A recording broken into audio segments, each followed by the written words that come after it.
Why narcissists love to hoover by text. Text messages are an excellent way for us to hoover you. And, as I repeatedly explain to people, if you at the least don't block, and you really ought to change your number, if you keep open that electronic conduit so we can text you, you will be hoovered. But why is it that my kind prefers to use text so extensively?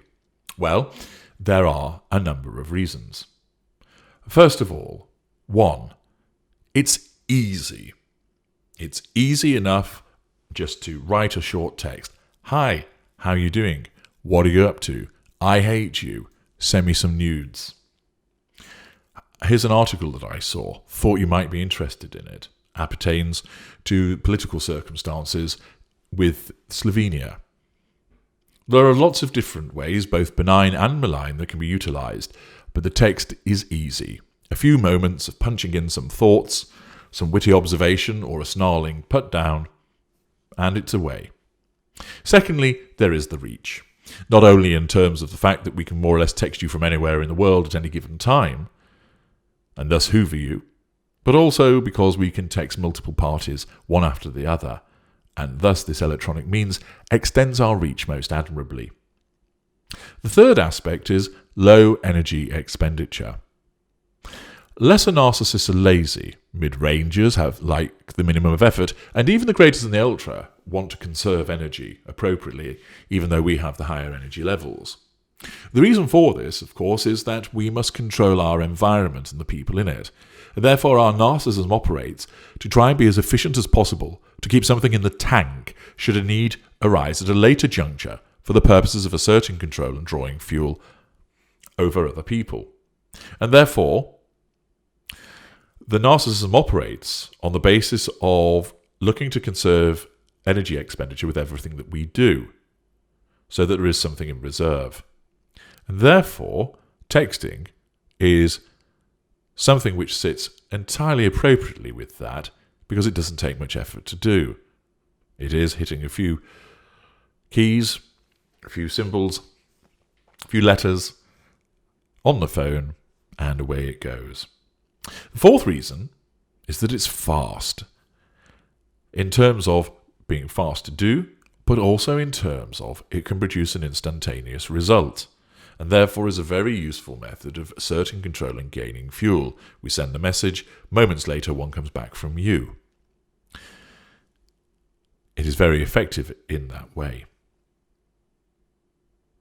The fifth reason, because it comes with a low risk of wounding. When it comes to the decision as to whether the narcissist should hoover you, the decision in lower mid-range narcissists is done with lesser and mid-range narcissists is done instinctively. The narcissism determines whether certain criteria have been reached for a hoover to take place. And I've mentioned in other videos some of the examples of what those things are. And it's almost like scales. Certain things mean you're more likely to be hoovered, some things mean less likely to be hoovered, and there's a balancing act. And the narcissism on behalf of the narcissist determines whether the hoover can happen or whether it ought not to. And one of those factors which affects the decision made by the narcissism as to whether to give a green light or a red light to the issue of the hoover appertains to the risk of wounding and the extent of the wounding. And I'll come to the extent of the wounding in a moment.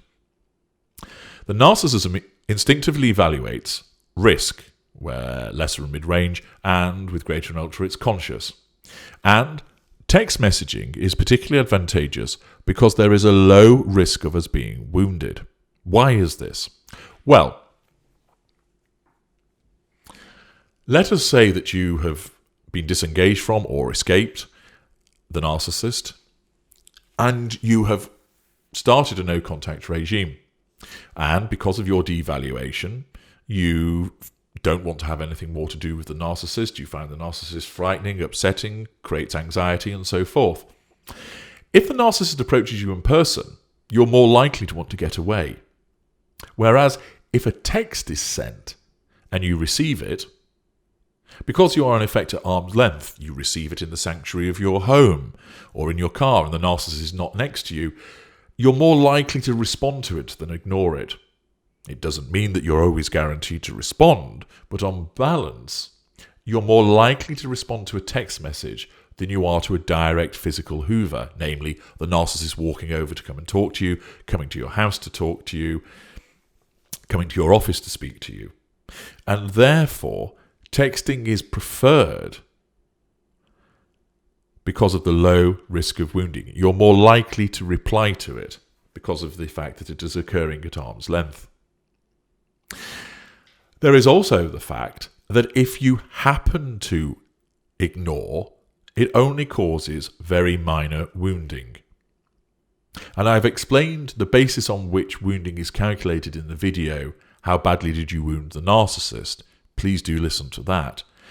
And therefore I won't repeat the material there, but quite simply, if you ignore us in person, you cause us substantial wounding. If you ignore a text message, it's minor wounding.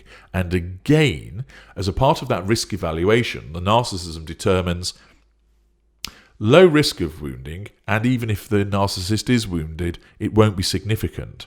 Therefore, it's worth taking that risk. Yes, the narcissist will be wounded and will need to assert control in some alternative method and will look to seek fuel elsewhere. But it doesn't cause a complete breakdown, a complete meltdown for the narcissist.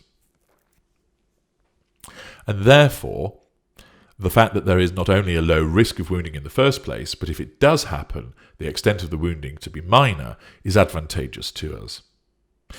Finally, we prefer the texting because it's a very effective way of establishing a bridgehead to then hoover you more intensively and in person. If the narcissist, having not engaged with you for some time, comes round to your house out of the blue, there's a much higher chance that you won't open the door and the narcissist sustains massive wounding. Instead, having sent a text to establish, in effect, what the mood is like, dipping a toe in the water, if you respond to it favourably, the narcissist can build on that with a succession of texts and then telephone you, and then suggest coming round to meet, and is pushing on an open door. Having established that you're already responding and providing us with positive fuel, then the narcissist is able to elevate it up to the next level in terms of a telephone call or a Skype call or in person with very little or no risk of wounding because you are already responding favourably to the text messages.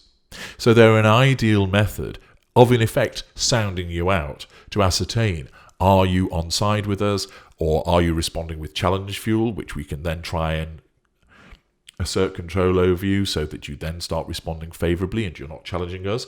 Or do we not get a response, in which case it's caused slight wounding, but we've avoided the risk of massive wounding by turning up on spec and you ignoring us. Narcissists love to use the ability to text you because it caters for so many things which enable us to assert control over you so readily, gain fuel from you, of course, have a reach that's extensive and frequent, it's easy to use, it's low in energy expenditure, it can be fast, it's certainly fast to use it, and the response can well be fast. There's a low risk of wounding, and there's a low level of wounding if you happen to wound us, and it is very useful for establishing a bridgehead. And if you want to understand more about the way that the narcissist uses it to salami slice our way back into you, moving up through the various levels of interaction, listen to the video Slice, Slice and Slice again. I'm HG Tudor. Thank you for listening.